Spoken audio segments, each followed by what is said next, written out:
আমি আসলে নিচে বসে কাঁদছিলাম। আমার ইমোশনসটা আমি ধরে রাখতে পারি। হৃদয়ের কাছে অনেক টাকা এখন। সত্যি খুব সুন্দর একটা সিনেমা দেখলাম অনেকদিন পরে মনে হলো। সাধারণ দর্শক আমার ইমোশনটা টাচ করে গিয়েছে। এটা হচ্ছে মানে আমি বলবো মেকিং থেকে শুরু করে প্রত্যেকে যারা সবাই কাজ করেছেন, যারা অভিনয় করেছেন, সবার পুরো টিমটাকে আমি থ্যাংক ইউ বলবো, কনগ্রাচুলেট করবো। আর আমি আসলে নিচে বসে কাঁদছিলাম।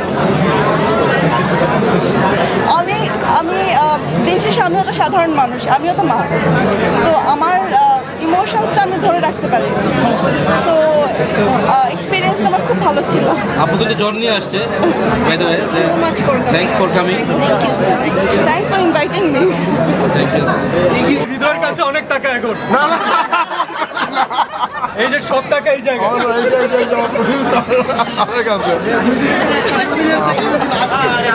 অসম্ভব ভালো লাগছে, সত্যি খুব সুন্দর একটা সিনেমা দেখলাম অনেকদিন পরে মনে হলো।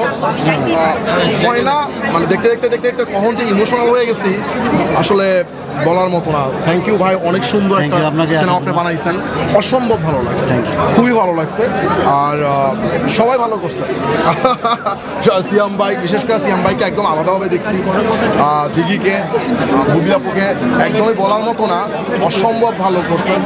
আমি বিশ্বাস করছি প্রত্যেকটা চরিত্র এবং গল্পের সাথে যে জার্নিটা করার কথা ছিল কোথাও যায় আমার ব্যাঘাত ঘটে না। খুবই ভালো লাগছে, খুবই ভালো লাগছে। আমি সবাই দেখতে আসবেন জঙ্গলি, যারা এখনো দেখেন নাই, আশা করি সবার ভালো লাগবে।